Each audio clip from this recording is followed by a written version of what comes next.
Brawl, and still decides to opt for this character when it comes to certain matchups. Let's see why. That's good though, because I mean, Olimar doesn't have that representation where people were actually putting this man like near the bottom of the tier list for a while. So just, you know, in their crazy complicated tier lists, but a lot of Olimars come back from the woodworks. You know, we had DeBuzz still playing Olimar as a secondary. We got Rich Brown coming back. We have Logic coming back. So, you know, who knows? Right now, there's Roy trying to chop the boy up. Now, even with Roy having like rage and whatnot, or getting so much rage, like Olimar needs to watch out. You know, a down throw into a read F smash is all he really needs to take the stock. Like right now. Like right now. It's actually, yeah, right around the 50% mark. It gets pretty scary, and all Roy has to do is get that throw, put him in the air. But right now we have Rich Brown. Good. Yeah, I think that's it. Oh no! One day you'll realize the power of Magnet Hands, man. I promise you. I promise you, everyone's coming back. I would have thought that at least the purple Pikmin would have been able to do it. Good, snipe him. Yeah. Yeah. Well, that's good to see that Villain is still in the game, trying to close the distance. You see he's chasing Rich Brown quite a bit. Rich Brown is forcing Villain to play his game, just like Olimar's do in Brawl, right? They run around their opponent. They're like, you can't catch me. And they just keep running circles around you, going for pivot grabs, using the side B to toss Pikmin onto the opponent, and yeah, applying pressure whenever they can, but trying their best not to take damage while doing so. Look for the back air.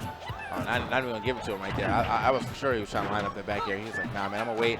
Right now, man, Rich Brown not doing too terrible right now. He just needs to figure out a way to close out the stock. And I feel like that's what a lot of Roy players say they have a problem with, which is weird because Roy has so many kill options, but, you know, they're necessarily not safe.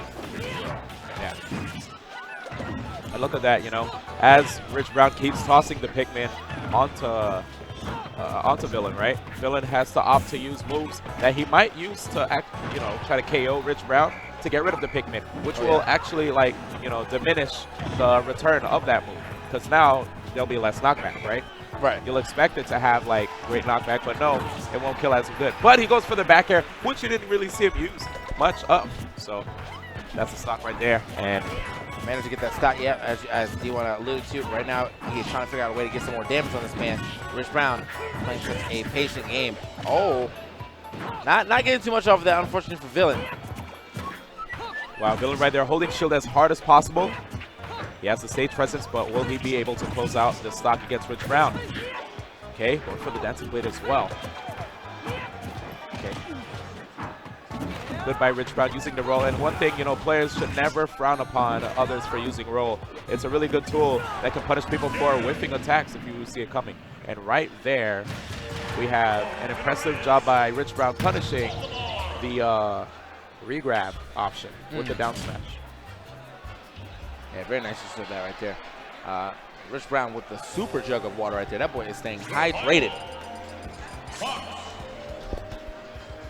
All right. Now it looks like Villain's going to opt for Fox in this situation. Probably not too fond of the Roy Olimar matchup.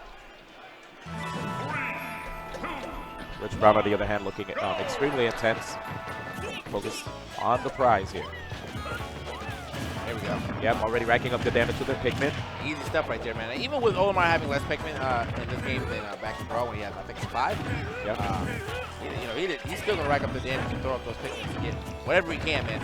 As we like to say, my favorite quote, basically, damage is damage. That's it. And right now I have to say, man, it looks like Rich Brown basically put Villain into the Olimar vortex earlier. He just kept, like, knocking him into the air. Villain would burn his double jump, and then he would just catch Villain out of the sky with the down tilt, with the pivot grab, and just keep rinsing and repeating. Right there, Rich Brown feeling so confident that he actually expected to roll in. Sometimes players will opt for that when they're high percents. Why? Because they don't want to get knocked off stage when they're at high percents, right? They're afraid of getting edge guarded, so they'll sometimes go towards the center of the stage. Very smart right there. Very smart insight in front, coming in from, coming in from D1. Now, oh, nice down smash, and he does take that stock real easy. Okay, nice. Okay, getting that. Oh, he got that off of the side B with the Pikmin too. Yeah, that must be a fast fall thing right there to get that down tilt after the down throw. Yeah. Because I see Logic play this character all the time. I've never seen that combination. Okay, too much damage it seems for him to get that reset?